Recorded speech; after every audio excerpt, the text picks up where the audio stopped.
karena menikah itu, ya Allah, baru dengar lavender marriage jadi penasaran dulu. Iya. Tapi teman-teman udah tahu nggak lavender itu apa, marriage itu apa? Atau teman-teman masih bingung apa maksud dari lavender marriage itu? Makanya ngikut kegiatan ini ya. Tahu mungkin ada yang sudah ngerti, mungkin ada yang mau mendalami lagi. Masih jadi tanda, wow, masih jadi tanda tanya ya. Oke, masih belum tahu berarti, belum tahu semua. Ya, insya Allah ya malam hari ini kita akan bahas tuntas oleh Ustadz kita atau pemateri kita yaitu Ustadz Abi Maki ya. Dan jangan lupa untuk teman-teman untuk menyimak ya sampai akhir nanti. Oke, oke. eh, Tanpa berlama-lama lagi ya, kita panggil aja Ustadznya untuk memateri malam hari ini. Aku panggil dulu ya. Assalamualaikum Ustadz. Apakah kedengaran suaranya? Bismillah. Waalaikumsalam warahmatullahi wabarakatuh. Insya Allah. Kedengaran suaranya jelas ya Ustadz? Jelas, alhamdulillah. Iya, jelas, alhamdulillah. Suara jelas. Ya. Oke, baik Ustadz. Apa Ini kabar? sebelumnya, Sehat? Alhamdulillah sehat. Ustadz gimana kabarnya? Alhamdulillah. Kabar baik, alhamdulillah. Ini lagi ngatur kamera nih. Ya, siap. Gak apa-apa Ustadz, sembari apa namanya itu mengatur juga. Ini sebelumnya Ustadz, salam kenal Iya, Ustadz. Nama saya Habib Fatul Akbar. Ini baru pertama kali kayaknya Pak. Zoom sama Ustadz. iya. Masya Allah, lebar itu. Ya, Alhamdulillah. Senang, sangat senang sekali, alhamdulillah. oke. Hmm. Baik Ustadz. Gimana Ustadz? Udah siap belum ini untuk menyampaikan materi tentang lavender marriage? Emang sah gitu? Insya Allah. Iya, insya Allah nanti kita akan bahas sama-sama, belajar sama-sama tentang lavender marriage ini karena memang ini adalah bagian daripada jauh daripada syariat ya sebenarnya karena ini budaya yang berkembang mungkin awal mulanya di Barat ya untuk Iya, lavender marriage ini. Bahkan mungkin yang kita kenal ada yang namanya pernikahan mut'ah, ada yang terkenal dengan pernikahan misyar gitu ya, ada pernikahan siri gitu. iya. Nah, sekarang ini ada yang disebut dengan lavender marriage. Oke. Alhamdulillah berarti udah siap banget nih Ustadz untuk menyampaikan Iya, materi. Oke. Izin buka dulu ya Ustadz. insya Allah. Ya. Oke. Silakan, Izin buka dulu. silakan, silakan, silakan. Baik, pada teman-teman, aku ingin mengingatkan kembali ya untuk apa namanya hari ini untuk apa namanya itu untuk meningkatkan apa iman kita, apa, meningkatkan niat kita kembali. Marilah kita meningkatkan niat kita kembali dan tak lupa pula kepada teman-teman ya untuk catatannya jangan lupa untuk menyimak dengan baik. Semoga apa yang disampaikan oleh Ustadz nanti bisa bermanfaat untuk teman-teman. Oke, marilah kita buka kegiatan kita pada malam hari ini dengan melepaskan basmalah. Bismillahirrahmanirrahim. Baik, pada Ustadz Bimaki kami persilakan untuk menyampaikan materi pada malam hari ini. Ustadz. Bismillahirrahmanirrahim. Assalamualaikum warahmatullahi wabarakatuh. Waalaikumsalam warahmatullahi wabarakatuh. Alhamdulillahirabbil alamin wa bihi nasta'inu ala umuri dunya waddin. Wassalatu wassalamu ala sayyidina Muhammadin nabiyil ummi wa ala alihi wa ashabihi wa man tabi'ahu bi ihsanin ila yaumiddin amma ba'du. Allahumma la sahla illa ma ja'altahu sahla wa anta taj'alul hazna idza syi'ta sahla. Allahumma inna nas'aluka hubbaka wa hubba man ahabbaka wa hubba amalin yuqarribuna ila hubbika bi rahmatika ya arhamar rahimin. Amin ya rabbal alamin. Alhamdulillahirabbil alamin. Mudah-mudahan pertemuan kita, jumpa kita malam ini seluruhnya disertai rahmat dan berkah Allah Subhanahu wa taala. Semoga seperti ini Allah kumpulkan kita di dunia ini, seperti juga kelak Allah kumpulkan kita di surga Firdaus a'lanya. Amin ya rabbal alamin. Kesempatan yang sangat berbahagia ini, insya Allah kita akan sama-sama mempelajari ya. Karena memang secara fikih itu Masya Allah banyak hal-hal yang perlu kita ketahui, terutama dengan hukum-hukum yang memang pada saat ini, zaman sekarang ini banyak namanya apa ya, kejadian-kejadian yang aneh gitu ya. Kejadian-kejadian yang memang tidak pernah terfikirkan. Kok bisa begitu ya? Makanya sampai sekarang mungkin ada yang disebut dengan lavender marriage. Apa sih sebenarnya lavender marriage ini? Mungkin ini adalah agak banyak orang yang baru dengar kata-kata ini. Iya. Lalu kita ingin mengetahui lavender marriage itu apa ya? Yang jelas ini tidak ada dalam syariat Islam. Namun, kenapa ada pernikahan ataupun lavender marriage ini? Begini, iya. Jadi kalau dikatakan definisi singkatnya saja, pernikahan yang mana pernikahan ini hanya untuk tidak menjatuhkan harga diri di depan masyarakat atau di depan orang. Karena apa? Karena agar disebut kalau dirinya itu orang normal gitu ya. Padahal pada dasarnya mungkin ini adalah punten bahasanya ya. Mungkin laki-laki suka dengan laki-laki ataupun bahkan perempuan suka dengan perempuan, ya.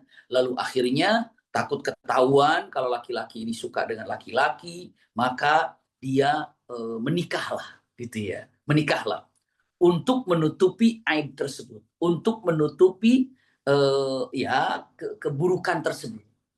Laki-laki itu akhirnya menikah hanya untuk menutupi daripada aib dirinya, agar di depan orang lain kalau dirinya itu laki-laki normal. Ataupun sebaliknya, seorang perempuan yang tidak senang terhadap laki-laki, dia sukanya sama perempuan lagi, ya. Lalu apa yang dilakukan agar tidak jelek namanya di depan orang? Maka dia menikahlah dengan laki-laki. Tapi tujuannya hanya untuk menyelamatkan namanya saja. Mungkin biasanya terjadi kepada orang-orang kalau di barat, ini kan awalnya di barat gitu ya. Bukan di kita gitu. Mereka itu orang terkenal. Apakah terkenal karena keartisannya, atau karena dia sebagai aktor, atau mungkin dia sebagai penyanyi gitu ya, atau dia sebagai pengusaha, sebagai apa saja. Lalu orang terkenal ini nanti kalau seandainya ketahuan kalau dirinya ini suka dengan lawan jenis, maka dia akan diapakan? Akan diomongkan, akan dicemoohkan, bahkan mungkin fansnya akan hilang. Fansnya akan hilang, ataupun mungkin bisnisnya akan hilang, maka dia menikahlah. Nah inilah yang dicari. Hukumnya bagaimana kalau ada orang menikah seperti ini? Menikah ada syarat sah rukun wajib ataupun syarat sah nikah itu ada. Lengkap semuanya, pengantinnya ada, ya. Terus walinya ada saksi, ada ijab kabul, ada mahar. Nah, semua lengkap gitu ya. Lalu pernikahan bahkan bisa jadi punya anak. Bisa jadi ya. Bisa jadi sampai punya anak gitu. Hanya kita sedang mencari pernikahannya itu bagaimana. Bagaimana pernikahannya, sah atau tidak? Mungkin itu gambaran. Iya, maka sekarang ada pertanyaan. Emang boleh lavender marriage? Emang sah lavender marriage? Gitu ya. Itu pertanyaannya. Tapi saya ingin sampaikan dulu, pernikahan ini hanya untuk menyimpan dirinya, keselamatan dirinya, atau menjaga dirinya dari omongan-omongan jelek yang memang pada dasarnya dirinya jelek ya, tidak dalam akhlak gitu ya, tidak senang terhadap lawan jenis. Makanya dicobalah menikah seperti ini untuk menyelamatkan namanya ataupun ya untuk menyelamatkan karirnya.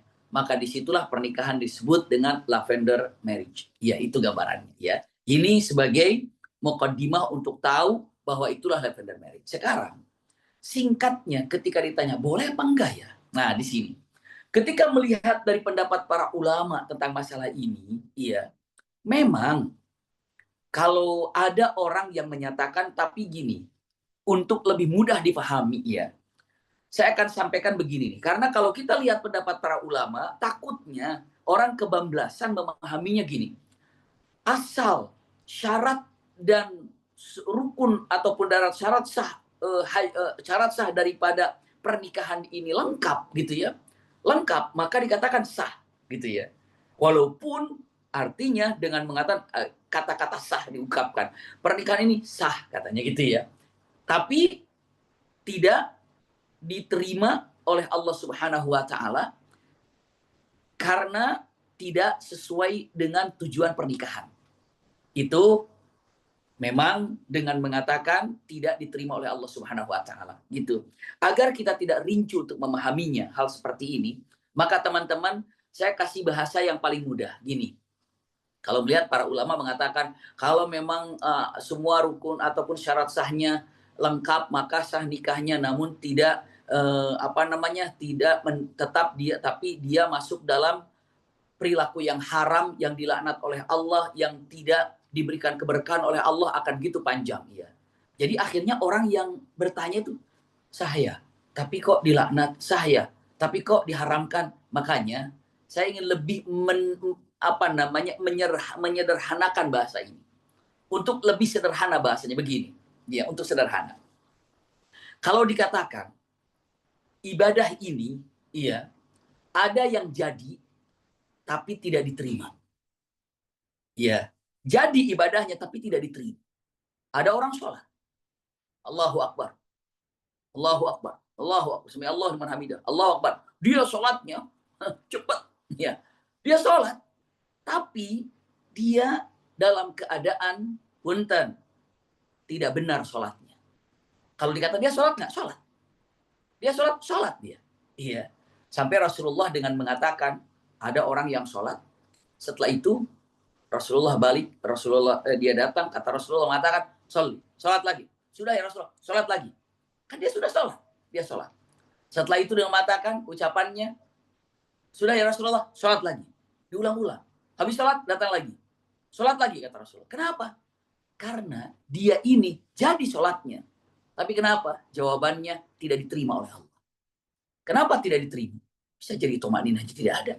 Bisa jadi niatnya tidak benar, bisa jadi rukun daripada sholatnya tidak ada. Namun yang jelas setiap ibadah ia bukan hanya sekedar jadi, tapi ingin diterima oleh Allah Subhanahu wa taala. Ini gambaran. Iya, ada ibadah yang masya Allah jadi dan diterima. Itulah ibadah yang benar. Ya, dengan kata-kata ibadah yang benar itu syarat sahnya berjalan, niatnya juga benar. Jadi cara menjalankannya benar, niatnya benar. Maka itu adalah ibadah yang jadi dan diterima. Dan mengundang keberkahan. Dan mendapatkan pahala. Itu gambarannya. Berarti kalau kita sandingkan dengan ibadah apapun. Sebelum kita ke lavender marriage ini. Haji. Bisa jadi hajinya jadi. Tapi nggak diterima. Karena apa? Karena biayanya, hartanya bukan dari harta yang halal. Ya, jadi hajinya tapi nggak diterima. Hajinya jadi tapi nggak diterima. Kenapa? Karena riya dia berangkat. Jadi tapi nggak diterima. Jadi tapi nggak diterima. Berarti apa? Ini adalah ada kesalahan. Berarti kalau diungkapkan lavender merah ini jadi nggak? Jangan berbicara dengan sah susah gitu ya. Sah. Nanti kalau kata-kata sah ini orang akan sah begitu ya. Maka kita katakan lebih mudah bahasanya gimana lavender marriage ini? Jawabannya adalah jadi tapi tidak diterima. Jadi itu dalam artian ada pernikahannya. Walaupun dia dengan mengatakan benar, syaratnya, rukunnya ada, jadi pernikahannya. Tapi tidak diterima. Kenapa tidak diterima? Karena keluar daripada hakikat pernikahan. Itulah gambaran. Iya. Semua ibadah itu bukan hanya sekedar jadi, tapi diterima. Jadi sekali lagi, punten, agar lebih mudah teman-teman ketika bertanya, bagaimana laporan menjadi, gimana pernikahannya jadi tapi nggak diterima. Subhanallah. Nggak usah jauh-jauh, istri aja, istri masak, jadi masaknya, nasi gorengnya jadi, tapi belum tentu dimakan. Kenapa? Alasannya nggak enak mungkin, alasannya mungkin kepedesan, alasannya mungkin ketika masaknya marah-marah misalnya, akhirnya malas juga untuk makan. Jadi nasinya tapi nggak diterima. Nah sekarang kita ini melakukan sesuatu bukan hanya sekedar jadi, tapi kita ingin diterima. Pertanyaannya, jadi lavender berry jadi, tapi nggak diterima. Wah, kenapa? Keluar daripada syariat yang ada. Kenapa? Tujuan pernikahan ini, punten, indah. Jadi kalau kita tahu mengatakan, ya harus tahu tentang tujuan pernikahan itu apa. Punten, tujuan pernikahan, masya Allah, tabarakallah. Dalam artian ucapan yang banyak para alim ulama, kalau dicek baik-baik gitu ya, agar kita lebih jelas lagi. Karena kita ingin mengetahui kenapa keluar daripada atau tidak diterima. Iya, Karena sudah keluar daripada tujuan. Apa tujuannya? Coba cek baik-baik. Kalau diungkapkan ya, dengan mengatakan apa sih tujuan utama dari pernikahan ini? Satu, iya, untuk mendapatkan sakinah. Keluarga tenang. Sakinah. Sakinah itu apa? Dalam Al-Quran, tujuan pernikahan, wa min ayatihi an khalaqalakum min anfusikum azwaja litaskunu ilaiha. Coba teman-teman ditanya, apa artinya litaskunu ilaiha? Kalau diartikan, untuk menjadikan keluarga sakinah. Tapi tahu maknanya sakinah? Sakinah itu adalah maknanya, kalau para ulama ahli tafsir, ahli lughah dengan mengatakan litaskunu ilaiha, agar hati suami tinggal di hati istri. Agar hati istri tinggal di hati suami. Itu kabarnya. Itu kata-katanya. Litaskunu ilaiha.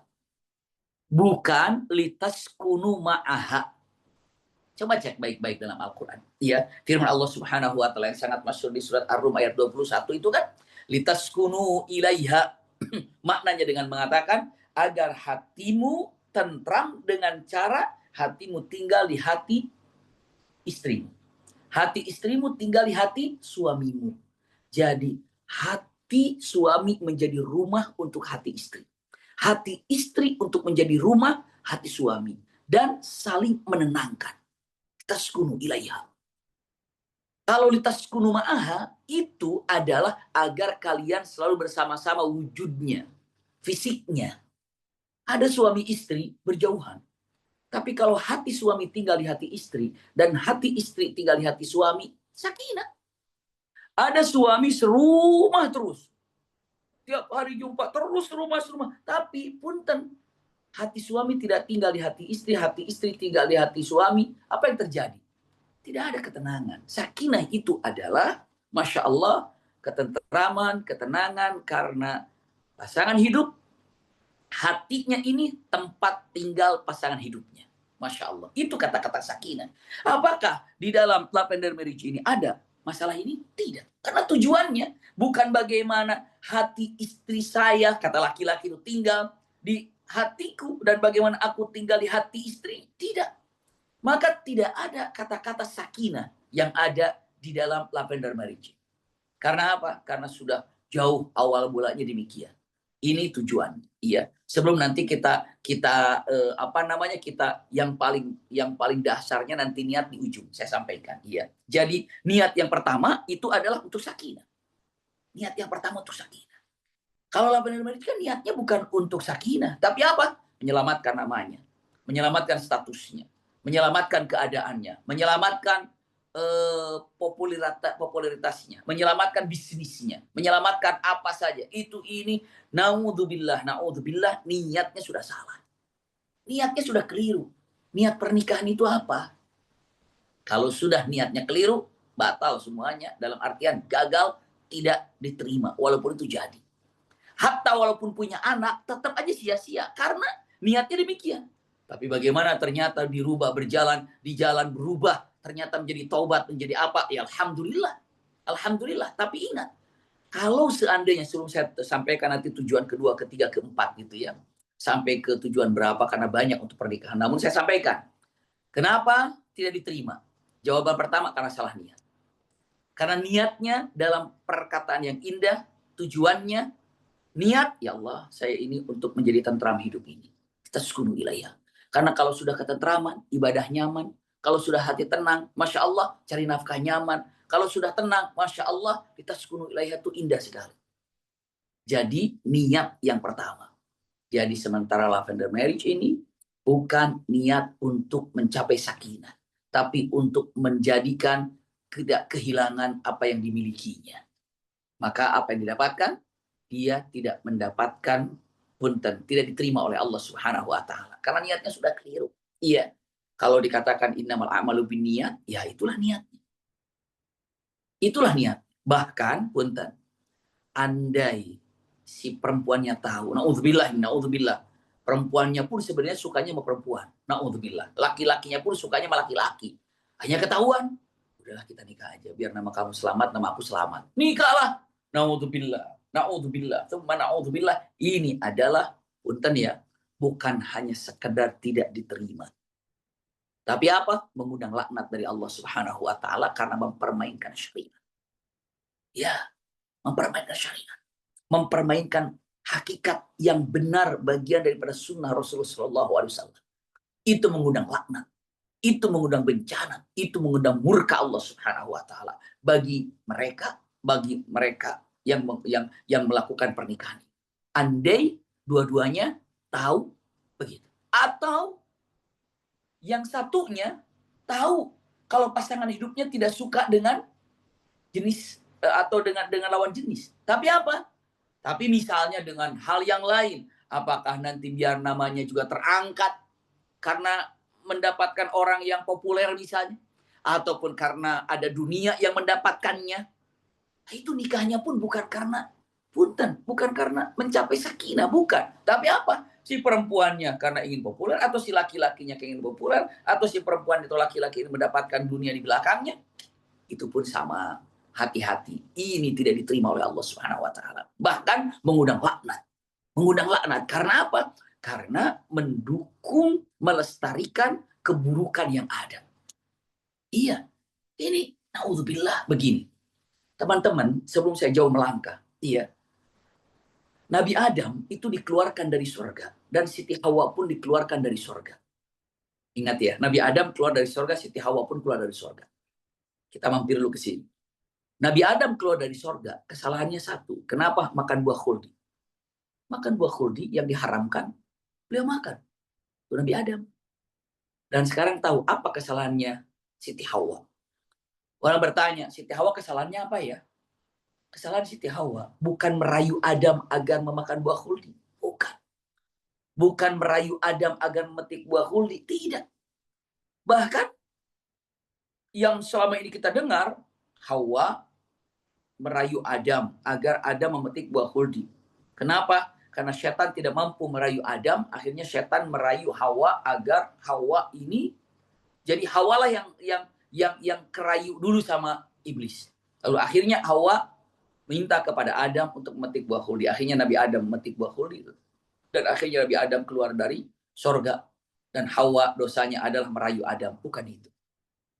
Tidak ada dari Al-Quran ataupun dari hadis yang menyatakan bahwa yang namanya Hawa itu menggoda Adam sehingga Adam memetik buah khuldi. Bukan itu. Ternyata apa, teman-teman? Kesalahan Siti Hawa itu adalah diam ketika melihat Adam salah. Ketika melihat Adam salah, Hawa diam. Kenapa? Nggak enak suami.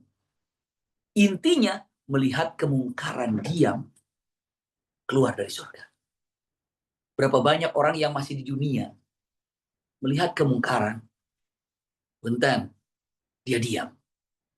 Naudzubillah malah mendukungnya. Naudzubillah. Ini bagaimana akan masuk surga? Siti Hawa aja yang sudah di surga karena dia melihat kemungkaran, dikeluarkan. Kita melihat kemungkaran lalu diam, naudzubillah. Tidak boleh diam. Iya, tidak boleh diam. Ini perkataan disampaikan dalam hadis Rasulullah sallallahu alaihi wasallam, "Man ra'a minkum munkaran falyughayyir bi yadihi." Ka'amal yughayyirhu bi yadihi. Kalau Anda melihat kemungkaran, rubahlah dengan tangan. Tidak mampu, rubahlah dengan lisanmu. Tidak mampu, rubahlah dengan hatimu. Ketidaksetujuan di dalam hati ini. Syaratnya lepas dari hal tersebut. Jangan berada di situ. Iya. Lalu apa lagi? Kalau dengan mengatakan, artinya berikan nasihat paling tidak. Dan punten, andai ada orang, iya, lalu tahu pasangan hidupnya itu adalah menikahi dirinya karena lavender marriage gitu ya. Sementara salah satu pasangannya itu punten, tahu bahwa pasangannya itu hanya untuk menyelamatkan namanya saja. Tapi iming-imingannya, oh dirinya akan jadi terkenal karena berpasangan dengan orang terkenal. Ataupun dirinya akan dapat harta. Karena apa? Karena dikasih oleh pasangannya. Itu sama dengan diam melihat kemungkaran. Maka kalau para ulama mengatakan, ya itu adalah iblis yang bisu, setan yang bisu. Kenapa? Karena dia tidak bergerak untuk membenahi daripada kemungkaran. Itu nomor 2. Ya kan? Pertama, saling tahu dan sama-sama terjerumus dalam tidak senang dengan lawan jenis, hanya senang sama jenis, tapi untuk menyelamatkan nikah. Hatta walaupun dia punya anak atau apa dan bagaimana, tetap dia ini awal dan tidak, andai dia tidak taubat semuanya, tetap tidak diterima oleh Allah Subhanahu wa taala. Karena yang namanya nikah itu ibadah, ibadah tanpa batas. Sampai ke surga jumpanya. Pegang baik-baik. Iya. Lalu selanjutnya untuk dipegang, untuk kita pahami. Andai salah satunya tidak tahu. Salah satunya tidak tahu nih. Iya. Taruhlah misalnya laki-lakinya yang tidak suka dengan tidak suka dengan lawan jenis. Dia sukanya dengan sesama jenis. Lalu akhirnya untuk menyelamatkan ini kalah dengan perempuan. Perempuan ini normal, baik. Perempuan ini suka dengan lawan jenis. Tapi ya begitulah keadaannya. Dia untuk menyelamatkan dan dia dibohongi. Berarti laki-laki ini telah berbuat zalim pada perempuan ini. Zalim kepada perempuan ini. Naudzubillah. Maka apabila perempuan itu tahu tentang kezaliman yang dilakukan oleh suaminya, pernikahannya itu hanya untuk menyelamatkan statusnya, maka dia berhak meminta kepada boleh dikatakan kepada urusan agama, iya, dengan diawali dengan walinya, lalu untuk minta pisah. Ya, karena apa? Karena niatnya sudah salah, niatnya sudah keliru. Iya, itu gambarannya. Karena apa? Dia ada perbuatan zalim yang ada di sana. Perbuatan zalim. Perbuatan zalim. Ingat itu. Iya. Nah, ini adalah buat si perempuannya. Ya, dizalimi. Pahala nikah dapat, laki-laki tidak. Ataupun dengan sebaliknya. Ataupun dengan sebaliknya. Ini gambaran untuk kita pegang. Iya. Maka kita kembali lagi ke awal. Jadi dalam masalah ini pernikahannya jadi, tapi tidak diterima. Iya. Atau mungkin bahasa yang populer sah tapi tidak diterima. Jadi tapi tidak diterima. Kenapa? Asal dalam artian dengan mengatakan ucapan tapi syarat sahnya semua lengkap. Iya jadi tapi tidak diterima. Kenapa? Karena niat yang salah itu pokok utama. Dan tujuan yang salah, niat itu karena utama kan. Apa penyebabnya yang tidak diterima? Satu, yang namanya keluarga atau pernikahan itu untuk mencapai sakinah.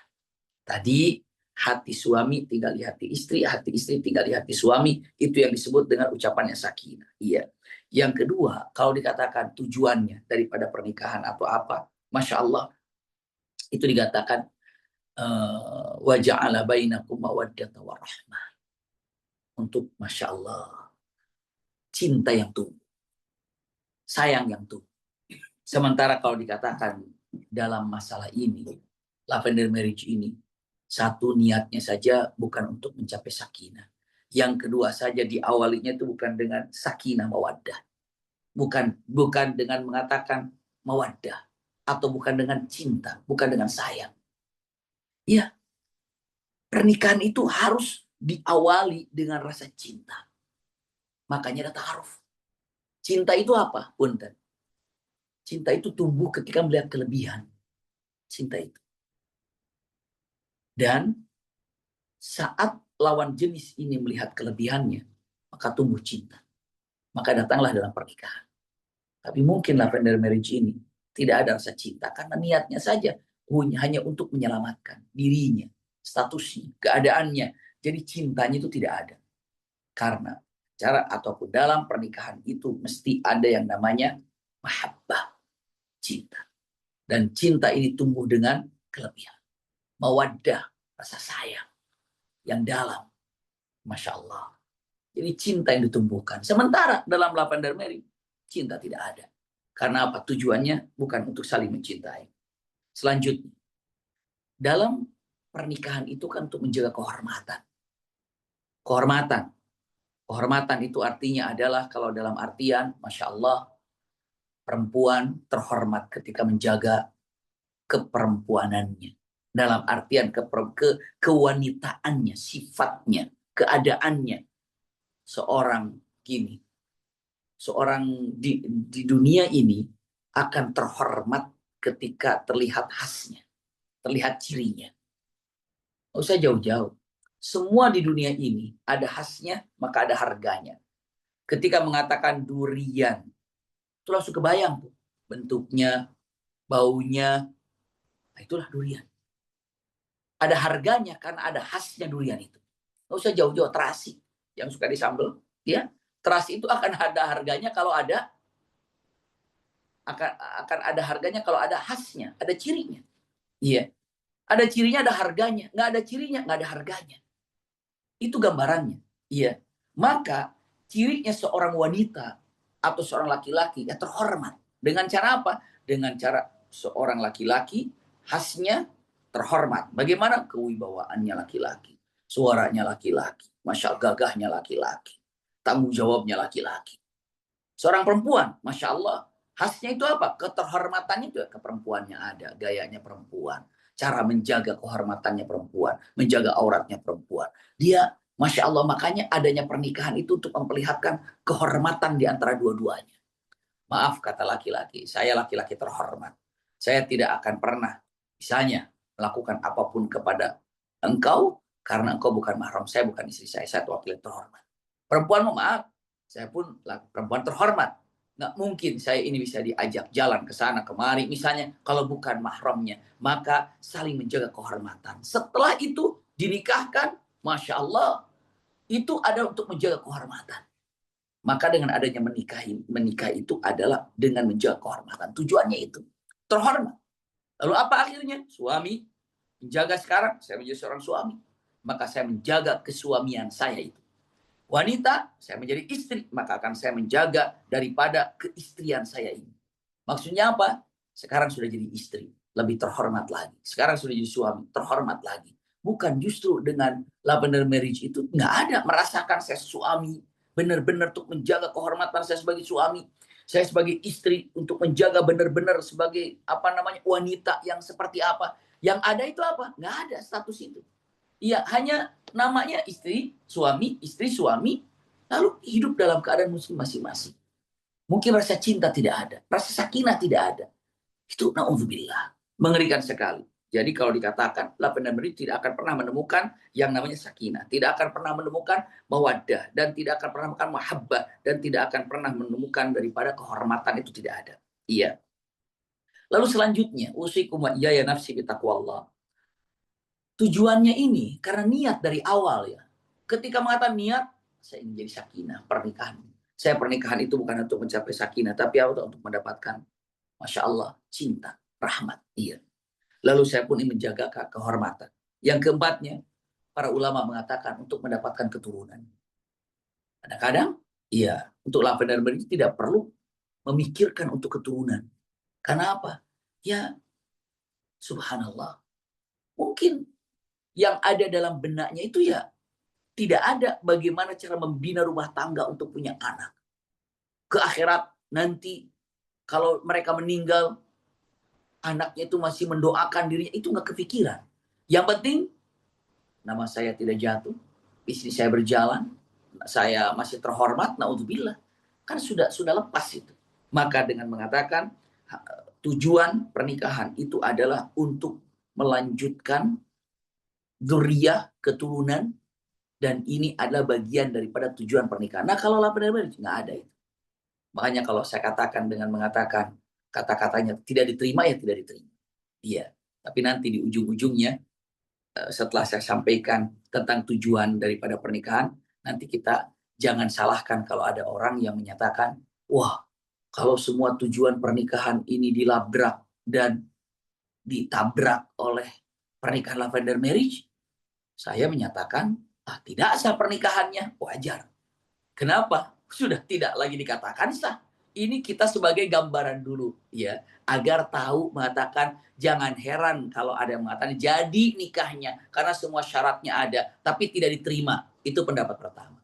Tapi kalau melihat daripada awal niat yang salah, niat itu ternyata ingin jadi keluarga sakinah, nggak ketemu di lavender marriage. Ingin mendapatkan rasa cinta, nggak ketemu di lavender marriage. Ketika ingin mendapatkan kehormatan, tidak ketemu di lavender marriage. Ingin mendapatkan keturunan, nggak ada di lavender marriage. Subhanallah. Bahkan mengatakan, nih punten, yang kelimanya ya. Yang kelimanya untuk menjalankan sunnah Nabi, nggak ketemu di lavender marriage.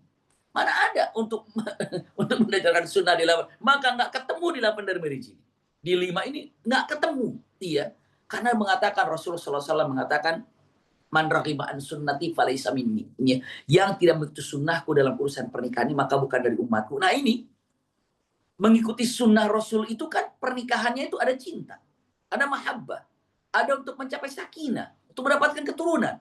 Nah kalau open marriage nggak ada. Makanya bukan dari umat Muhammad juga kalau pernikahannya tidak sesuai dengan apa yang dilakukan Rasulullah. Hanya cenderung untuk mempermainkan syariat. Itu nggak ketemu. Iya. Di nomor 5 itu tidak ketemu di lavender marriage untuk mengikuti sunnah Rasulullah SAW. Iya. Dengan mengatakan selanjutnya, nomor 6-nya, pernikahan itu untuk membangun masyarakat yang soleh. Masyarakat yang baik. Dengan cara apa? Ya tadi. Masyarakat yang baik, masyarakat yang soleh. Kenapa? Dalam artian kalau diungkapkan ya, menjalankan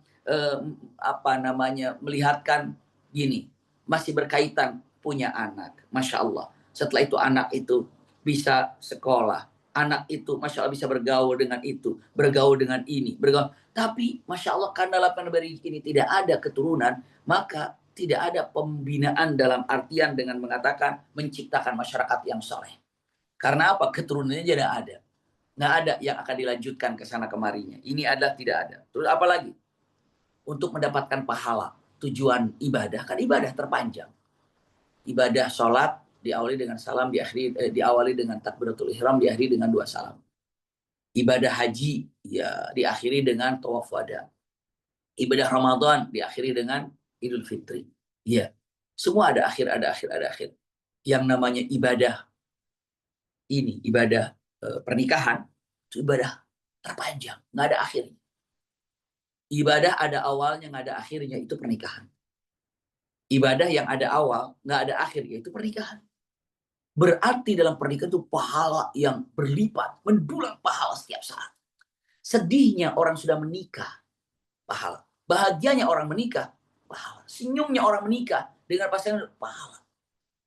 Jadi berlipat pahala. Namun untuk lavender marriage ini nggak ketemu pahala. Niatnya sudah salah. Iya. Yang ada laknat dan laknat. Kenapa? Yaitu menutupi busuknya daripada sifat yang jelek tadi itu. Iya. Na'udzubillah. Punten. Lalu apa lagi? Dengan adanya pernikahan itu tujuannya. Kalau digambarkan mungkin saya tambahkan. Nomor 8-nya itu ya. Kalau tadi 7 mendapatkan pahala, nomor 8 itu untuk menambahkan tanggung jawab. Bahkan di dalam lavender marriage nggak ada tanggung jawab. Iya. Tanggung jawab ke depannya nggak ada. Seakan-akan kita kan misalnya dia mengatakan tanggung jawab itu hilang. Tanggung jawab tidak ada. Sementara dalam pernikahan itu ada tanggung jawab. Di lavender marriage bisa hilang tanggung jawab. Karena apa? Karena memang tujuannya bukan untuk saling bertanggung jawab. Tapi apa? Untuk menyelamatkan status. Itu saja. Hilang lavender marriage ini pahala dan hilang daripada yang namanya tanggung jawab. Iya. Dan punten. Dengan adanya pernikahan itu kan, nomor 10 ini, untuk menuju ke surga dan ujian. Ujian. Suami sabar menghadapi istri, istri sabar menghadapi suami. Itu ujian dan menuju surga. Masya Allah. Berapa banyak orang menjadi ahli surga karena sifat suaminya. Berapa banyak orang bisa menjadi ahli surga karena sifat istrinya. Karena untuk membangun rumah tangga sakinah itu tidak jalan mulus-mulus saja. Ada perbedaan, ada berbeda pendapat semuanya. Tetapi ini niatnya tadi karena Allah. Perbedaan apapun yang ada, itu bisa mendapatkan pahala. Dan segala apapun yang terjadi dalam rumah tangga itu ujian untuk menuju surga. Tapi untuk di lavender tidak. Iya, nggak ada ujian ke surga itu nggak ada. Saya sampaikan 10 aja. Iya, berarti dari 10 tujuan pernikahan itu nggak ketemu di lavender marriage.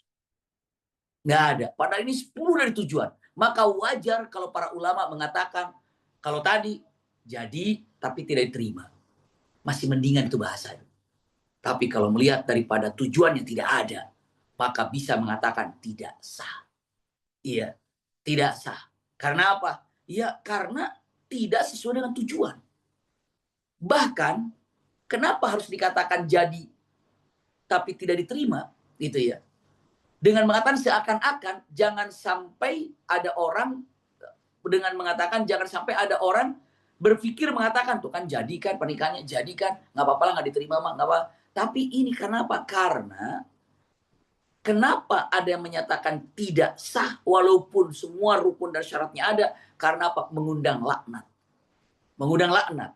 Kenapa? Karena tujuan pernikahan tidak ada di situ. Maka tujuan pernikahan semuanya belot dengan lavender marriage, maka dia akan menggunakan laknat. Maka tidak baik kalau dikatakan ucapannya adalah jadi ataupun sah. Maka wajar kalau ada, bukan garis keras ya, tapi apa, kehati-hatian dengan ucapannya, kalimatnya. Kalau kami bukan hanya memandang daripada yang namanya sah atau tidak sah, gitu ya. Tapi kami memandang dari lihat dan hanya dilihat dari tujuannya apa. Ternyata begitu tujuannya nabrak daripada tujuan pernikahan, maka tidak diterima dan maka tidak sah. Silahkan. Kenapa? Bagus kalau mengatakan tidak sah juga. Kenapa? Karena tidak ada satupun yang apa namanya sesuai dengan niat pernikahan itu. Dari 10 tadi yang digambarkan secara singkat, tidak ada satupun yang pas dengan tujuan itu. Maka kalau wajar para ulama juga mengatakan tidak diterima. Karena niatnya sudah salah. Subhanallah, tidak diterima. Walaupun benar itu ada, tapi tidak diterima. Maka kalau sesuatu tidak diterima, daripada ribet-ribet, mending bilang aja, mengatakan percuma. Berarti apa? Nggak jadi. Berarti apa? Nggak sah. Kenapa? Nggak diterima. Itulah gambaran. Iya, kalau mau agak sedikit lunak-lunak, boleh katakan jadi tidak diterima. Tapi kalau mau tegas mengatakan tidak jadi. Kenapa? Percuma dikatakan jadi juga kalau nggak diterima. Iya, mendingan apa? Udah, nggak jadi. Biar apa? Biar dihindari hal ini. Itu gambaran. Iya. Andai ada orang yang melakukan seperti itu, terdolimi, maka ajukan. Untuk, dalam artian, pengajuan untuk pisah. Iya. Andai misalnya dua-duanya malah mendukung, naudzubillah, itu mengundang laknat dari Allah Subhanahu wa taala, mempermainkan daripada syariat yang ada. Hilang daripada tujuan pernikahan. Naudzubillah. Iya. Itu gambarannya. Jadi kalau diungkapkan dengan mengatakan, emang boleh label marriage ini. Kalau dalam kata-katanya tidak boleh. Iya, kenapa? Karena ini di luar daripada pernikahan. Di luar daripada tujuan pernikahan. Iya, di luar daripada tujuan pernikahan. Kalau bertanya mengatakan sangat dalam masalah ini, silahkan tenungkan. Kalau melihat daripada tujuan pernikahan nggak ada satu-satunya yang nyerempet, maka kita katakan saja kalau ucapannya, kalimatnya bukan urusan sah dan tidak sah, tapi lebih dahsyat ketika tidak diterima, mendingan jauhkan dan hindari, dan tidak perlu untuk istilahnya apa ya, memberikan ruang sekecil apapun dengan niat yang jelek ini, sehingga mengatakan baik atau diterima atau sah. Kata-kata yang paling tegas yang menyatakan udah, apa namanya, tidak diterima karena nilai dan niat awal sudah tidak sesuai dengan tujuan pernikahan. Itu gambarannya. Jadi kalau dikatakan bagaimana hukumnya, itu ada yang disampaikan dengan kata-kata lunak. Jadi tapi tidak diterima. Lalu yang kedua mengatakan tidak jadi dan tidak diterima. Kenapa tidak jadi tapi tidak diterima? Jadinya karena apabila semua syarat sahnya komplit, maka dikatakan jadi. Tidak diterima karena niatnya salah. Tapi yang kedua dengan matan, karena niat yang salah, maka tidak jadi dan tidak diterima. Itu gambarannya. Iya, wallahu a'lam bishawab. Iya. Silakan kita, atau saya kembalikan ke Ustaz Habib. Silakan. Allah ibarik fiik. Masya Allah. Iya. Syukron Ustadz atas materi yang telah disampaikan. Masya Allah. Ini gitu luas ya. Ini baru pertama kali juga ini materi kayak gini. Jadi, Oh gitu ya. iya. Ustadz, aku ingin ada pertanyaan ya Ustadz. Eh, Silakan. belum teman-teman yang lain ya.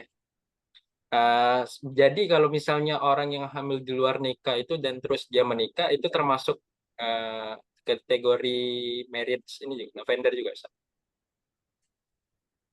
Ada orang Hmm, hamil di luar di luar nikah. nikah. Iya. Oke, iya.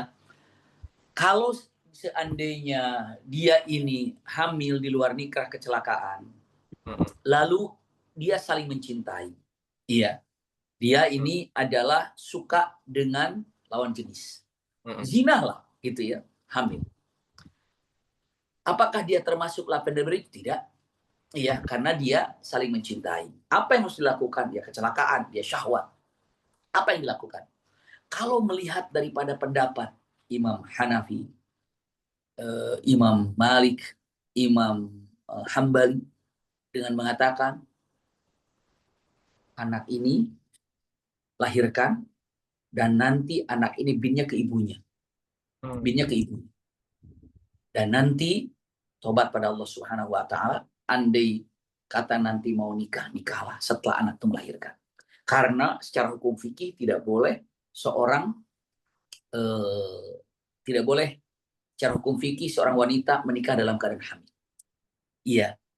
Namun pendapat daripada Imam Syafi'i dengan kata-katanya bahwa hanya ini adalah punten kata-kata yang disampaikan. Satu, taubat. Kalau yang tadi juga taubat ya, yang 4, yang 3 itu taubat. Cuma di itu Syafi'i taubat. Dua-duanya taubat dan nasuha. Taubat. Lalu yang kedua, karena melihat daripada wanita agar terlindungi, agar namanya terjaga gitu ya. Dan anak pun nanti tetap menjadi anak yang tidak banyak dibicarakan oleh orang. Nanti kan bingung binnya kemana. Maka dengan mata sebelum usia 4 bulan, silahkan segera nikahkan dengan laki-laki yang telah menghamilinya. Dan nanti anaknya ini akan bin ke bapaknya. Tapi dengan syarat sebelum 4 bulan. Iya, sebelum 4 bulan. Maka nikahkan, setelah itu jalankan pernikahan, dan nanti ketika anak, binnya ke ayahnya. Tapi dengan syarat yang menikahinya itu ada laki-laki yang telah berbuat. Itu gambarannya. Tapi kalau dengan laki-laki yang tidak berbuat, oh itu haram. Haramnya yang pertama, wah itu mengundang laknat. Ya, sudah malah lagi hamil dinikahi. Nikahnya bukan si laki-laki yang menggaulinya. Itu tambah bencana gitu ya. Itu yang Syafi'i membolehkan itu dengan lihat satu wanita untuk menyelamatkan namanya. 2, anak untuk menyelamatkan anak itu. Iya, tapi tetap harus taubat. Taubatan nasuha. Iya. Dan benar-benar mendapatkan indar peringatan dari hakimnya, dari walinya, atau dari keluarganya. Bila perlu setelah itu diberikan, ya udah jadi udah nikah, tapi ada hukuman apalah yang disampaikan gitu ya. Itu hanya pendapat Imam Syafi'i. Jadi ini tidak masuk daripada yang namanya lavender marriage, karena ya itu zina dan pernikahan yang terjadi. Tapi kalau lihat daripada madhab yang 3 tadi ya tidak boleh. Tapi hanya Imam Syafi'i yang menyatakan boleh itu. Bahkan ada beberapa ulama mengatakan bukan Syafi'inya yang menyatakan, tapi pengikut daripada Imam Syafi'i. Wallahu alam. Namun dikuatkan oleh para ulama juga tentang dari pendapat yang nomor 2 ini tadi, dinikahkan tapi dengan syarat di bawah 4 bulan. Iya, di bawah 4 bulan. Wallahu alam. Silakan. Ustadz, dapat mindset baru nih, Insya Allah. Terima kasih Ustadz atas jawabannya. Oke, teman-teman boleh silakan yang ingin bertanya, atau mungkin sudah menyiapkan pertanyaannya boleh silakan, atau ingin bertanya langsung boleh banget malah. Ada nggak nih teman-teman? Ini materi ini jarang kita teman-teman. Iya. Iya, ini baru pertama kita mendengar lavender marriage yang Masya Allah banyak dapat mindset baru, dan ya dari materi baru dan pembelajaran baru ya. Semoga yang didapatkan teman-teman pada malam hari ini bisa manfaat untuk teman-teman dan bisa menjadi amal jariah juga untuk Ustaz. Oke, baik pada teman-teman. Ada yang ingin bertanya? Oke. Mbak Mawar, silakan Mbak Mawar. Langsung saja. Assalamualaikum Ustadz dan Kak Habib. Waalaikumsalam warahmatullahi wabarakatuh. Ini suaranya agak besain dikit, Mbak. Takutnya nanti nggak kedengeran. Iya, apakah suara saya terdengar jelas? Oke, sudah aman. Alhamdulillah, makasih Ustadz sudah memberikan materi yang Masya Allah jadi pengetahuan banget untuk kami semua. Dan izin Ustadz untuk tidak on kamera gitu ya Ustadz ya. Baik. Dari apa yang sudah Ustadz sampaikan tadi, ada sekitar 2 pertanyaan. Apa boleh Ustadz? Silakan. Izin ya Ustadz. Yang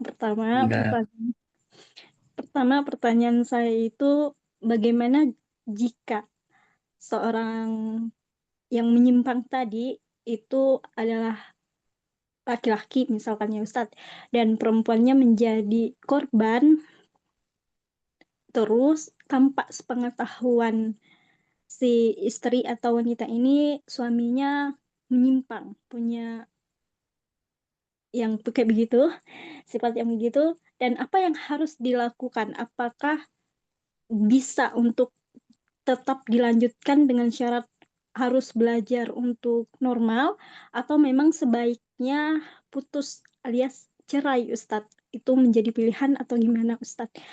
Dan yang kedua, pertanyaan saya, jika kalau misalkan sudah terjadi itu, apa yang menjadi penyebab, saya masih bingung ya Ustadz, apa sebenarnya yang menjadi penyebab seorang laki-laki itu atau perempuan yang menyimpang itu menjadi tidak nafsu. Maaf ya Ustadz kalau bahasanya agak gimana, agak Iya. itu nafsu kayak sama sesama jenis, enggak nafsu sama lawan jenis, tapi malah sesama jenis gitu. Apakah ini menjadi salah satu fitrah yang sudah Allah berikan, atau memang ini sebuah penyakit yang memang keturunan atau genetik atau gimana Ustadz? Nah, itu Ustadz, terima Hmm. kasih. Iya. Iya, bismillahirrahmanirrahim. Kita langsung untuk tanggapi ya. Jazakillah khair dengan pertanyaannya. Masya Allah, tabarakallah. Ya. Andai ada yang terjadi seperti ini, laki-lakinya ternyata ya mengambil tadi lavender marriage ini. Lalu perempuannya nggak tahu apa-apa. Berarti korban. Ternyata tahu. Apa yang harus dilakukan? Apakah menunggu dirinya untuk sehat? Ya. Ataupun langsung minta cerai saja atau talak saja. Sekarang yang pertama, perempuan ini adalah korban. Setelah tahu seperti ini keadaannya, punten ya, apakah hal ini gini, kalau perempuan minta cerai itu mesti ada alasan. Kalau perempuan minta cerai tanpa ada alasan, itu adalah dosa. Harus ada alasan. Salah satu alasan ini bisa masuk ketika dengan mengatakan dia, punten bahasanya, dia lapor marriage dengan saya, misalnya kata perempuan itu, maka itu bisa jadi satu alasan yang mana diterimanya pengabulan perceraian itu. Ini salah satu alasan dan itu bisa diterima. Kalau mengatakan, apakah baiknya saya ceraikan atau minta cerai atau tidak? Iya. Satu, andai mau minta untuk cerai, itu sudah masuk alasannya. Itu sudah masuk alasannya. Dan itu sudah pas alasannya. Boleh. Yang kedua, atau tunggu sampai dia taubat. Atau bagaimana. Karena ternyata dia si perempuan udah cinta. Si perempuan udah sayang. Bahkan, punten ya, mungkin sudah punya anak gitu ya. Maka hal seperti itu berat. Nah ini tinggal, kalau dikatakan, jujur. Kalau marriage itu walau bagaimanapun gak ada rasa cinta kepada istrinya itu. Karena memang niatnya itu bukan untuk mencintai. Bahkan dia semakin nanti punya anak gitu dari istrinya, dia semakin dia semakin gagah dan dia semakin leluasa untuk melakukan hawa nafsunya dengan sesama jenisnya. Karena apa? Dia akan semakin punya dalil sama orang-orang kalau saya ini bukan gay gitu kan. Karena apa? Tuh saya punya anak. Tuh saya punya. Dia justru semakin dia nampakkan dirinya sebagai sosok ayah gitu ya. Atau sosok suami. Ditakutkan. Dia makin, punten bahasanya, bukan suudzon. Ini sebagai gambaran saja. Takut makin dia leluasa. Itu. Karena orang makin tidak percaya. Maka kalau mengatakan ucapannya, mana harus dipilih? Bagaimana? Andai kita dilihat karena yang namanya lavender itu tidak ada rasa cinta karena untuk menyelamatkan statusnya saja, menyelamatkan dirinya saja, itu gambarannya. Jadi kalau mengatakan apa yang harus dilakukan, mungkin iya. Kalau memang si perempuan ini peka dan melihat apa yang ada dengan mengatakan iya tidak ada rasa cinta. Kalau untuk mengajukan cerai sudah masuk, silahkan. Kalau mau cerai saja. Karena kalau lavender tapi punten. Tapi kalau mengatakan ucapannya, gimana ya? Udah ini, istikharah pada Allah Subhanahu wa taala.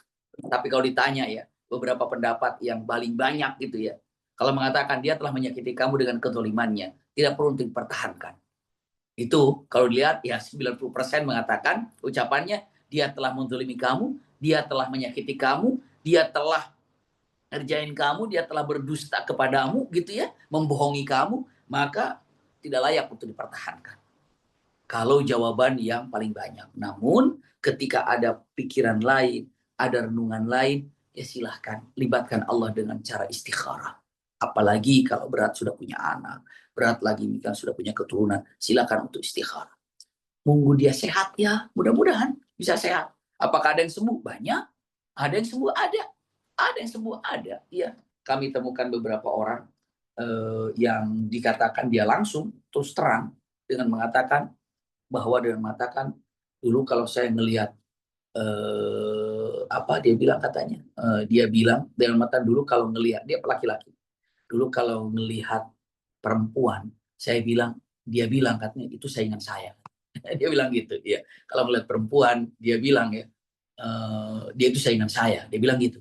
Tapi sekarang setelah saya alhamdulillah sembuh gitu ya, ketika melihat perempuan alhamdulillah saya ada hasrat kepada perempuan, akhirnya menikah dan alhamdulillah punya keturunan dan masya Allah tabarakallah wallahu alam. Tapi yang kami nampak ya beliau ini udah nggak kelihatan sama sekali gaya-gaya yang zaman dulunya.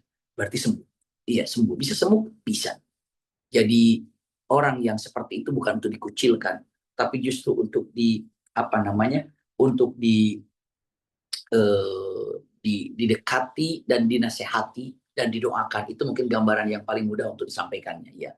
Nah, yang keduanya, ini dari mana hal ini bisa terjadi ya? Bagaimana hal ini bisa didapatkan? Bagaimana hal ini bisa ada? Kok bisa ya? Sukanya dengan sesama jenis gitu. Mungkin ada beberapa faktor yang ada ya, namun yang begini adalah penyakit yang menular. Dan bisa jadi korban awalnya, lalu akhirnya dia merasa dendam dengan apa yang telah terjadi kepada dirinya, dan dia mencari korban yang lain. Bisa jadi seperti itu. Namun hal ini adalah penyakit. Rata-rata ini bagian dari penyakit yang memang dari awal dengan pergaulan yang ada. Itu yang ada, yang nampak ya. Dan yang harus kita lihat, ambil daripada perkataan Ibnu Taimiyah. Kalau Ibnu Taimiyah melihat para ulama gitu ya, melihat orang yang melakukan maksiat atau sesuatu yang menyimpang, yang harus kita lakukan itu adalah bersyukur dulu kalau kita bebas daripada ya penyakit itu atau ujian itu atau fitnah tersebut. Ketika mendengar ada orang yang punten ya gay atau lesbian, kita katakan alhamdulillah, alhamdulillah, alhamdulillah ya Allah, saya tidak diuji dengan yang itu. Alhamdulillah ya Allah, saya tidak ada dalam pikiran hal itu. Jadi syukur dulu kepada Allah. Syukur dulu kepada Allah. Kalau kita tidak seperti itu. Apapun. Lihat orang narkoba, alhamdulillah ya Allah, engkau selamatkan saya dari narkoba. Ada orang yang ketangkap karena mencuri gitu ya, alhamdulillah ya Allah, saya tidak mencuri. Bukan alhamdulillah saya mencuri nggak ketangkap, bukan gitu. Iya, alhamdulillah ya Allah saya tidak mencuri. Iya. Ketika melakukan lihat keburukan apapun yang ada, syukur dulu kepada Allah kalau kita tidak melakukan keburukan itu. Itu yang disampaikan. Lalu selanjutnya adalah punten dengan mengatakan doakan orang yang terjerat dalam keburukan itu atau ujian itu, doakan agar dia selamat, agar dia taubat maksudnya, agar dia taubat kembali kepada Allah Subhanahu wa taala. Dan kalau memang yang nomor 3 kita bisa lakukan, memberikan nasihat kepadanya. Iya, memberikan nasihat kepadanya untuk apa? Untuk sadar. Jadi 3 hal yang dilakukan. Namun ketika melihat maksiat, jadi kok bisa ya, dari mana awal mulanya? Wallahu alam. Tapi yang jelas ini adalah penyakit dan ini bisa menyebar dan ini bisa menular dengan cara apa saja? Pergaulan bisa, melalui daripada korbannya pun bisa. Itu gambaran. Ya itu gambarannya. Dan naudzubillah, summa naudzubillah, hal yang seperti ini tidak terduga-duga adanya di mana dan keadaannya di mana, hati-hati. Kalau zaman dulu gitu, zaman kami, kalau yang namanya laki-laki main sama laki-laki tenang, perempuan sama perempuan tenang. Kalau sekarang ada khawatir mengatakan ucapannya, alhamdulillah anak saya itu temannya laki-laki semuanya, agak khawatir sekarang itu. Alhamdulillah teman saya perempuan, kawannya sama perempuan, kita khawatir juga sekarang, Pak. Karena apa? Karena ya zamannya demikian, maka tolong jaga hal seperti ini. Iya, makanya punten saya sampaikan ya karena perkataan ini, punten ya. Kalau digambarkan ya, kalau khususnya perempuan, punten di antara akhwat mungkin atau di antara bunda, kalau punya anak perempuan, tujuannya itu adalah anak perempuan itu tujuannya untuk dinikahkan, nunggu ada orang yang lamar. Kalau bunda punya anak perempuan, tujuannya itu menunggu ada orang yang lamar. Kalau misalnya akhwat di sini belum menikah, iya, gak usah dulu mengejar mengatakan tunggu S1, tunggu S2, tunggu punya ini, tunggu, gak usah. Karena tujuannya itu adalah segera untuk mendampingi seseorang. Maka dari itulah ada dalam hadis Rasulullah SAW dengan tegas mengatakan, iya, dengan mengatakan, apabila ada seorang laki-laki yang datang, man tardawna dinahu wa khuluqah, laki-laki itu adalah akhlaknya baik dan agamanya baik, fazawwiju, maka nikahkan. Itu gambaran. Iya. Kalau ada laki-laki yang baik akhlak, baik agamanya, nggak usah dilama-lama, nikahkan. Rizkinya bagaimana? Al-Quran mengatakan, yughnihumullah, Allah akan kayakan. Tapi apabila laki-laki yang agamanya ada dan akhlaknya baik, agama baik, akhlak baik, ditolak. Ya ditolak itu dengan cara mengatakan, tunggu ya, saya nggak nolak, tapi nunggu sampai kuliah dulu. Saya nggak nolak, diterima, tapi tunggu ya. Itu sama dengan nolak. Tapi terimalah, oke, saya terima kapan maunya. Segera. Nah apabila ditolaknya, apa coba Rasul mengatakan? Takun fitnah, wa fasadun fil ardi. Masya Allah. Maka akan terjadi fitnah. Fitnah itu ujian yang berat bagi keluarga wanita tadi ini. Wa fasadun arid. Kerusakan yang dahsyat di muka bumi. Itu kalau perempuan. Tolong, kalau misalnya akhwat di sini, misalnya ada yang belum menikah, lalu ada laki-laki yang baik agamanya, baik akhlak, agama dan akhlak ya, maka nggak usah lama-lama. Bismillah. Iya, Bismillah. Dan pun sama, laki-laki kalau seandainya menemukan ada akhwat yang baik, kalau laki-laki justru 4 yang dipilih kan, untuk diceknya itu 4. Yang pertama lihat dengan apa? Iya, lihat nasabnya. Nasabnya bagaimana? Ayahnya bagaimana? Jelas ayahnya, keturunannya, karena dia akan jadi walinya. Kedua, hisab itu hartanya. Harta itu bukan cari orang yang kaya, bukan. Tapi apa? Hisab itu cari yang sekufu. Yang mana secara ekonominya levelnya itu nggak jauh. Justru syukur kalau sama. Jadi bukan cari yang kaya, tidak. Islam tidak mengajarkan cari yang kaya, tidak. Anda lihat hartanya gimana, satu kufu nggak dengan Anda, pas nggak, jangan terlalu jomplang, terlalu kaya gitu, tidak. Iya. Tapi apa? Lihat sekufu nggak. Lalu cek li jamaliha, cantiknya. Seperti apa cantiknya? Dalam artian ya cantik itu kan relatif. Iya. Tapi yang keempat ini dimatakan lidiniha, agamanya. Fadfar bidatidin taribat jalan. Fadfar itu artinya ambil dengan cepat. Jadi kalau ada barang, ya berburu dengan beberapa orang untuk segera ngambil barang, itu barang cuma satu, diburu oleh 10 orang, maka siapa yang cepat itu dapat. Itu fadfar. Ambil dengan cepat. Fadfar bidatidin. Begitu ada ngelihat agamanya, segera Anda cepat ambil. Jangan lama-lama gitu ya. Nanti diambil orang. Nah, kalau laki-laki justru lihat 4. Tapi agama diutamakan. Tapi kalau untuk perempuan nggak lihat 4, tapi apa? Lihat agama, lihat akhlak. Udah selesai. Nggak usah dilihat daripada keturunannya, iya.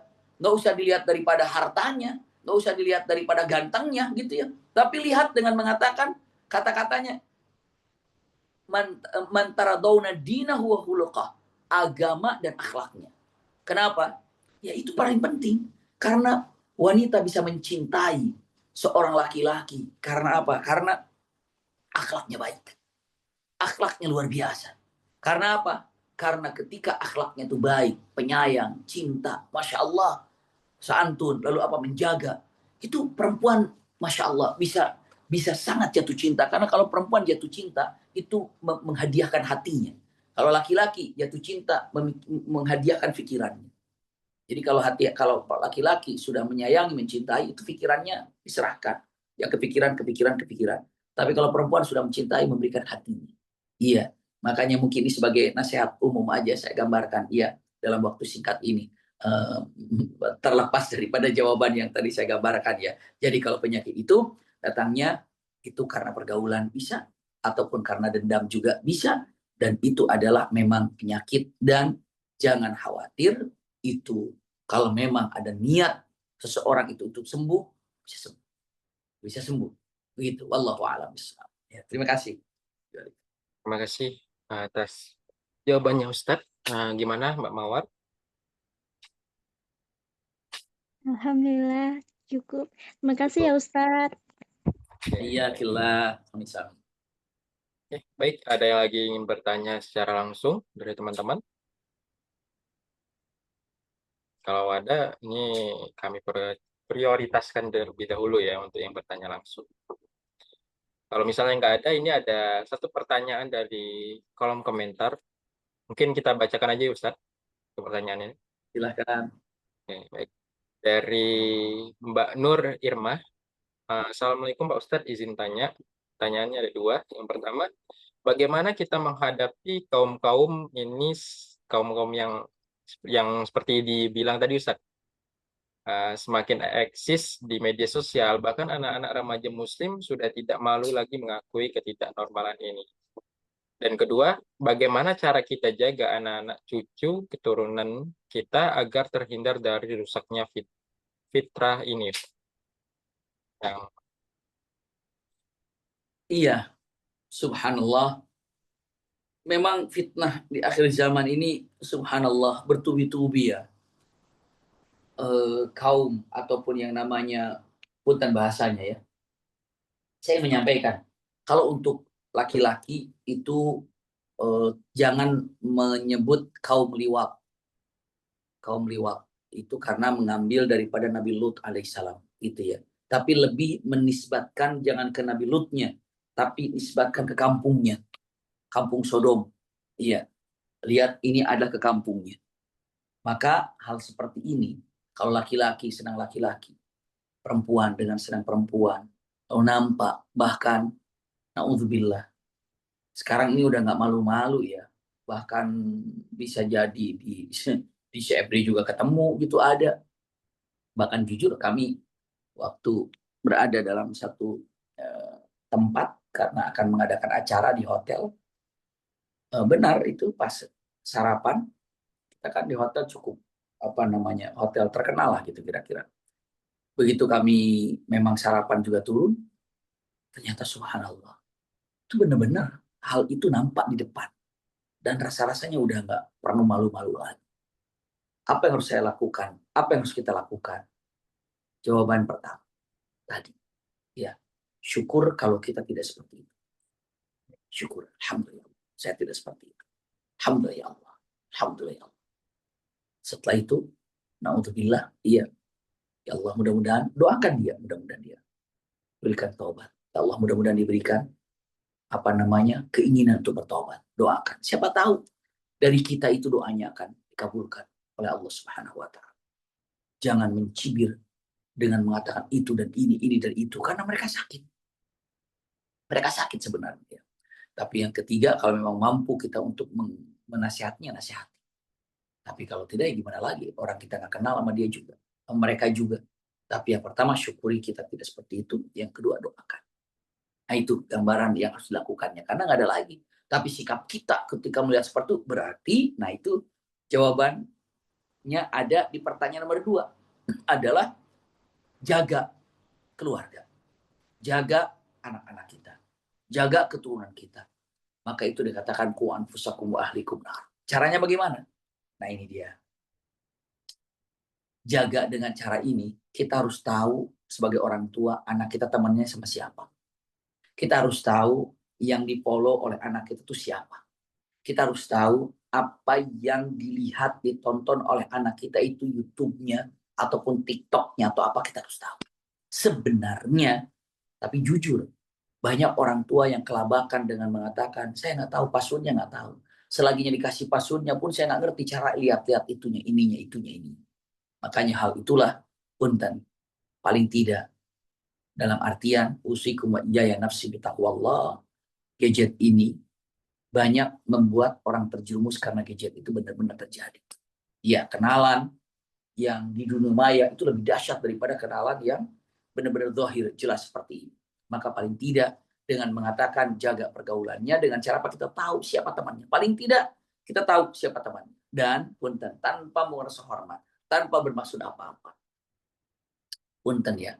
Kalau saya sampaikan mungkin ya banyak orang yang tidak suka terhadap yang namanya pendidikan pesantren.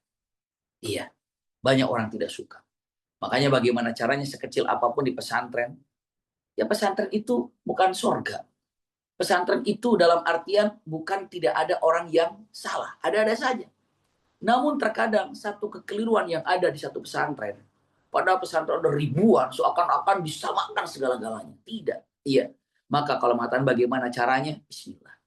Kenali pesantren yang akan dimasukkan. Kalau memang anak itu bisa masuk pesantren, masukkan. Karena itu benteng pertahanan untuk saat ini. Handphone terselamatkan ketika anak di pesantren. Pergaulan insya Allah sangat bisa. Artinya apa? Mungkin kita katakan tidak 100%. Namun mungkin di atas 80% bisa terjaga. Iya, di atas 80% bisa terjaga. Untuk di pergaulan pesantren. Ada kejadian itu bagian kecil daripada keburukan yang ada iya di luar pesantren. Iya. Di pesantren kelihatan itu wah, dahsyat. Padahal di luar pesantren itu hal yang wajar. Karena berada di pesantren seakan-akan pesantren itu nggak boleh ada salah, pesantren nggak boleh ada kekeliruan. Ketika ada salah dan itu dan ini, subhanallah itu besar-besarkan. Seakan-akan orang itu agar tidak suka dengan pesantren. Kami di dunia pesantren, saya khususnya ada pesantren orang tua, ada pesantren saya sendiri, ya. Dan alhamdulillah jalan. Dari bahkan pesantren orang tua itu tertua di Jawa Barat, 1917. Kalau teman-teman bisa browsing lihat pesantren Cintawana, ya pesantren Cintawana itu pesantren orang tua kami. Kami juga di sana sebagai pembimbing di pesantren Cintawana itu. Iya. Lalu yang kedua ada pesantren Suami Ciri yang kami dirikan mungkin baru 10 tahun. Itu karena kita bergerak dari pendidikan agar punten menjaga generasi selanjutnya gitu ya. Tapi kalau misalnya tidak bisa dimasukkan pesantren karena apa dan apa, tenang, iya. Cek dengan siapa mereka berteman. Siapa yang sering di WhatsApp, apa yang sering ditonton, siapa yang sering di-follow atau yang followernya siapa. Kenapa Bunda? Karena harus bagaimana ayahanda, Bunda, ikhwah, akhwat harus paham dan harus mengerti masalah itu karena dituntut untuk tahu masalah itu. Makanya Ali bin Abi Thalib ada kata-kata gini, didiklah anak-anakmu disesuaikan dengan zamannya.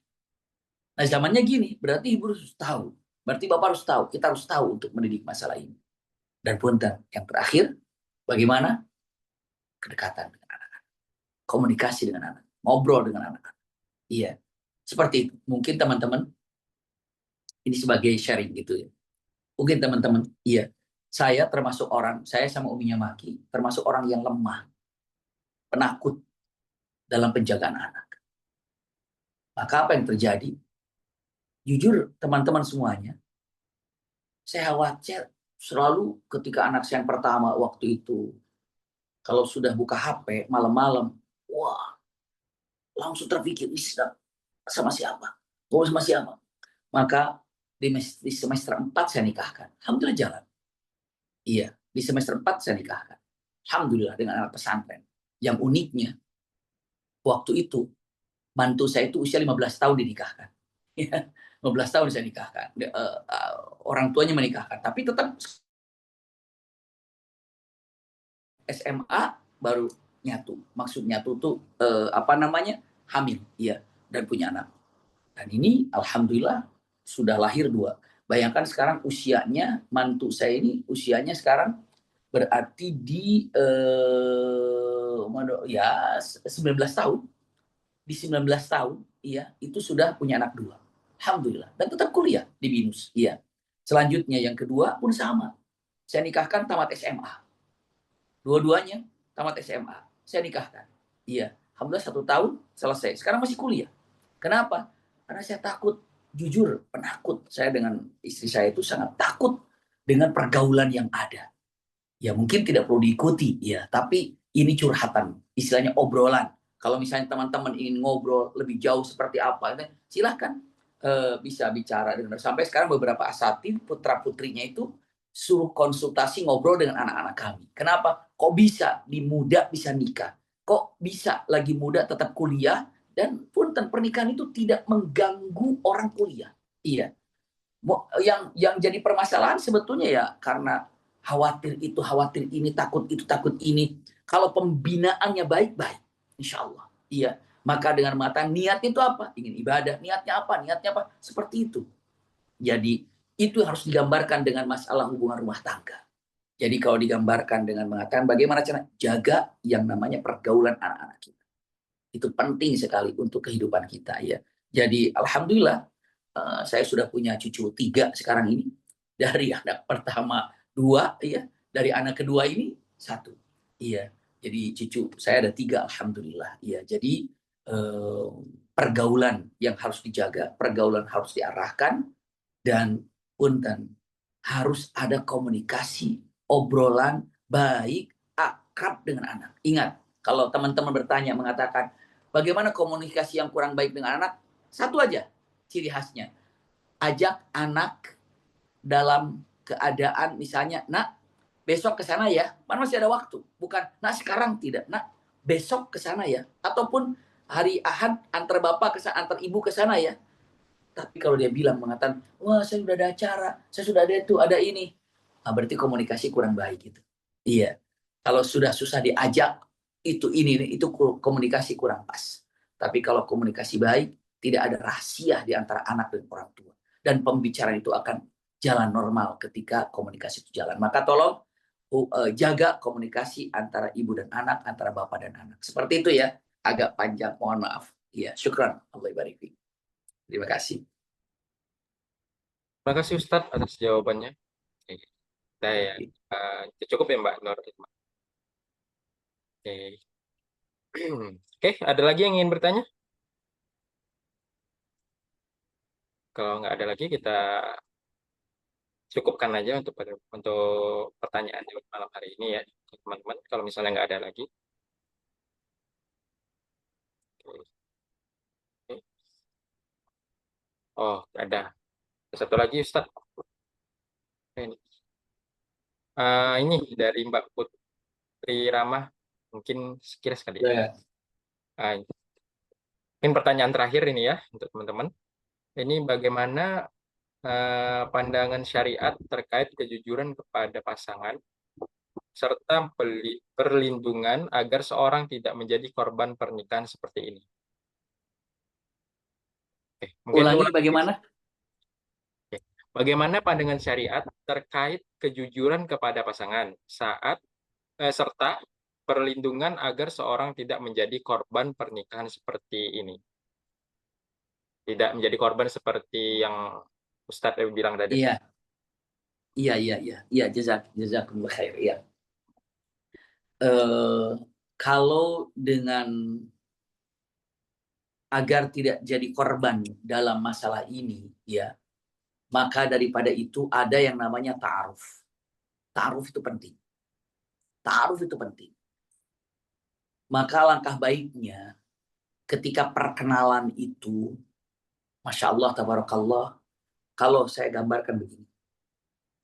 Rasulullah menikah dengan Siti Khadijah aja itu melalui orang yang telah mengetahui Rasulullah, Maisarah. Bahkan Siti Khadijah tidak langsung jatuh cinta kepada Rasulullah gitu ya, kecuali setelah mengenal Rasulullah. Sama, Rasulullah sudah mengenal Siti Khadijah. Maka hal ta'aruf ini penting. Bagaimana caranya untuk ta'aruf ini? Ada waktu, silahkan. Lihat temannya, lihat sahabatnya, lihat keluarganya. Berarti bagaimana agar tidak jadi korban di dalam masalah ini. Iya.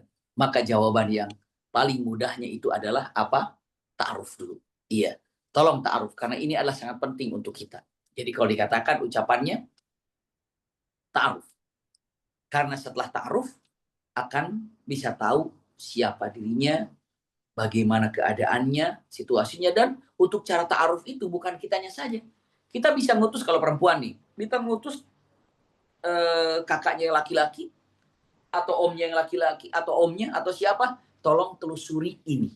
Bukan untuk memata-matai, saya ingin tahu lebih tahu lagi siapa ini. Karena Masya Allah, hal seperti ini dipentingkan untuk masalah ta'aruf, untuk zaman sekarang apalagi. Iya, ini adalah penting. Jadi kalau dikatakan bagaimana agar seseorang ini tidak menjadi korban pernikahan seperti apa tadi, lavender marriage ini, ta'aruf penting. Atau tadi mengatakan pada apa namanya itu, kejujuran. Iya, kejujuran pada pasangan. Kejujuran pada pasangan sebenarnya diperlukan, sangat diperlukan untuk kejujuran dalam pasangan. Tapi punten, tanpa unsur hormat, tanpa bermaksud apa-apa, ya. Kejujuran dalam artian ungkapkan semua kebaikan-kebaikan yang ada dalam hati kepada pasangan. Itu kejujuran. Dan kalau misalnya kejujurannya tergantung dari segi apa. Punten, saya sampaikan gini. Andai pernah ada masa lalu yang buruk, perlukah jujur? Tidak perlu. Iya, nanti akan memperkeruh suasana, memperkeruh keadaan. Iya, dengan mengatakan tidak perlu untuk hal seperti itu. Kalau ada kejujuran yang memperburuk suasana, memperjelek suasana, gak usah. Itu adalah aib yang memang harus ditutup. Dan Allah yang telah menutup aib itu, kenapa harus dibuka? Seperti itu. Jadi kalau kejujuran apa? Kalau kejujuran misalnya yang lain-lain, hal kejujuran yang dapat ginilah. Intinya gini, kejujuran yang dapat membuat rasa cinta itu semakin kuat, semakin hebat, katakan. Tapi apabila ada sesuatu yang membuat ini menjadi jelek, menjadi buruk, jangan katakan. Tapi kalau itu adalah keburukan, jangan terulang, jangan pernah diulangi, dan minta kepada Allah setelah taubat agar Allah menutupi aib itu. Allahumma astur aurati, ya Allah, tutuplah aibku, tutuplah aibku. Seperti itu. Punten, kalau boleh saya katakan, izin saya katakan kisah 3 menit. 3 menit, iya. Ada seseorang yang cerita langsung kepada seorang guru, dan guru itu menceritakannya langsung karena sudah diizinkan oleh anak ini. Laki-laki ini adalah, punten ya, yang namanya setan bisa datang kemana saja. Laki-laki ini adalah, punten ya, sekali lagi, laki-laki ini adalah orang yang berpengaruh. Bahasanya guru lah gitu ya. Seorang guru, dan gurunya nggak kaleng-kaleng. Gurunya itu guru pendidikan orang yang namanya Masya Allah di Universitas Islam gitu. Tapi ada satu hal keburukan yang dia lakukan dan nggak pernah jujur, dan memang nggak jujur. Kenapa? Dia selalu nonton film-film yang tidak bagus. Dia suka nonton film-film yang tidak baik. Jadi masuk ke perpustakaan, dia nonton film yang tidak baik. Dia masuk ke perpustakaan, ya istrinya ngira kalau suaminya lagi belajar. Dan istrinya sangat bangga terhadap suaminya. Karena apa? Seorang guru, seorang dosen, seorang apa. Pasangan muda, baru punya anak 1, usia kira-kira mungkin 4 tahunan lah, sudah bisa bicara gitu ya. Qadarullah dia sedang nonton asik di perpustakaan. Itu anak tuh masuk tanpa disengaja, tanpa diketahui. Tiba-tiba dia nonton di belakang. Dia bilang, ayah, itu apa gitulah kira-kira. Kaget ayahnya. Dia tutup, anak itu diajak tidur, dan dia gak bisa tidur. Kenapa? Takut anaknya bilang kepada ibunya kalau bapaknya nonton apa. Kejadian. Lalu apa yang terjadi? Di jam 3 sudah bangun ke masjid untuk taubat. Dia bilang apa? Doanya, ya Allah, tutuplah aibku ini. Jangan sampai istriku tahu, karena istriku sangat bangga kepada aku. Tutuplah aibku, ya Allah. Tutuplah aibku. Itu doanya. Sampai sholat subuh, dia nggak pulang. I'tikaf. Kenapa? Sekarang udah kebayang kalau anaknya bangun, biasanya bangun anaknya itu jam 5 atau jam 5:15, pasti akan cerita, mah tadi bapak begini-begini. Dia diam. Sampai matahari mau terbit, tiba-tiba ada yang datang. Fulan, itu datang ke rumah cepat pulang itu. Istrimu nangis. Kaget, wah ini pasti yakin ini anaknya ngobrol ini. Anaknya bilang, datang ke rumah. dipeluk oleh istrinya. Ayah dari mana? Ayah dari mana? Dari masjid. Kenapa? Itu si adek tadi tidur dan nggak bangun-bangun. Ternyata wafat anak. Kenapa? Allah punya rencana agar tidak dibuka aibnya, anaknya diwafatkan. Jadi nggak sampai bicara kepada ibunya atau bicara kepada istri daripada suaminya. Dia nangis dengan ya Allah. Begini caranya engkau menutupi aibku dengan cara diwafatkan anakku. Dia nyesel. Iya. Apa hikmah yang ada di kisah ini? Ini kisah nyata. Disampaikannya. Maka punten. Ungkapkan dengan kalimatnya. Stop keburukan. Stop keburukan. Iya. Kalau memang itulah keburukan yang apabila pasangan hidup itu tahu. Keburukan yang masih dijalankan. Stop. Taubat. Minta kepada Allah agar Allah tutup aurat ini. Allah tutup aib ini. Ini gambaran. Jadi kejujuran itu bukan semua diungkapkan apa yang ada. Kalau membahayakan, tidak. Tapi taubat. Terus minta kepada Allah untuk ditutup aib. Tapi kalau kejujuran untuk mengembangkan rasa cinta yang ada, sampaikan. Saya selalu ingat kamu, saya selalu perhatian kamu, saya selalu kepikiran tentang keadaan kamu. Silakan untuk ungkapkan. Iya, saya khawatir dengan kesehatan kamu. Saya ini, silakan. Iya, tapi kalau sesuatu yang membuat buruk ya jangan. Iya. Allahu a'lam. Seperti itu. Hayyakumullah. Baik. Terima kasih Ustadz atas jawabannya. Ya, Amin. Allah barik. yang teman-teman yang bertanya tadi. Oke, mungkin kita cukupkan aja untuk pertanyaan pada malam hari ini ya, teman-teman, karena udah waktunya juga. Mohon maaf apabila ada pertanyaan teman-teman yang belum bisa terjawab ya, atau mungkin belum sempat bertanya. Oke, baik. Ustadz, ada mau disampaikan nggak terakhir untuk teman-teman di sini, closing statement gitu, Ustadz? Atau motivasi atau Iya, saran? iya. Yang ingin saya sampaikan secara singkat saja bahwa kalau yang namanya keluarga, nikah khususnya, itu adalah demi kebahagiaan. Kalau ada keluarga tidak bahagia, berarti ada yang keliru di sana untuk diperbaiki. Karena yang namanya kaidah, garam itu asin. Yang namanya kaidah, gula itu manis. Andai garam ini tidak asin, berarti bukan garam. Kalau enggak, sudah tercampur dengan apa? Andai gula ini tidak manis, berarti bukan gula atau sudah tercampur dengan apa? Nikah itu bahagia. Andai pernikahan itu tidak bahagia, berarti bukan nikah sebenarnya. Andai pun itu memang nikah, berarti ada sesuatu yang masuk di situ. Itu harus diperbaiki. Karena namanya nikah itu adalah indah. Nikah itu adalah kebahagiaan. Nikah itu adalah ibadah. Jadi ada sesuatu orang sudah menikah tapi tidak bahagia, tidak indah, perbaiki. Pasti ada sesuatu yang harus diperbaiki. Tolong renungkan, ada sesuatu yang keliru di situ. Karena namanya pernikahan itu mesti indah, pernikahan itu mesti bahagia. Maka gambarannya, tolong perbaiki pernikahan ini dengan cara apa? Dengan cara mencontoh kepada Rasul Shallallahu Alaihi Wasallam dan paling mudah dengan Siti Khadijah. Itu gambarannya. Dan cara membahagiakan dalam keluarga bukan bagaimana cara bahagia saya bersama pasangan hidup saya, tapi bagaimana pasangan hidup saya bisa bahagia dengan saya. Itu gambaran. Jangan pernah mengatakan bagaimana saya bahagia dengan pasangan hidup saya, ya bukan itu. Tapi bagaimana saya membahagiakan pasangan hidup saya. Karena apa? Karena saat kita mampu membahagiakan pasangan hidup, itu jauh lebih bahagia buat diri kita daripada kita dibahagiakan oleh pasangan hidup. Iya, saya ulangi lagi. Saat kita dapat membahagiakan pasangan hidup, maka kita pun lebih bahagia daripada kita dibahagiakan oleh pasangan hidup. Maka itulah kata-kata yang disampaikan oleh Siti Khadijah. Saya sangat bahagia ketika saya dapat membahagiakan Rasulullah. Itu gambarannya. Kalau saya dibahagiakan oleh Rasulullah, saya bahagia. Tapi saya jauh lebih bahagia ketika saya dapat membahagiakan pasangan hidup saya. Maka carilah kebahagiaan di saat membahagiakan pasangan hidup. Itu namanya keluarga. Wallahu a'lam bishawab. Sekali lagi saya sampaikan, jazakumullah khair. Ala husni istima'ikum lakum inni alhamdu wa du'a.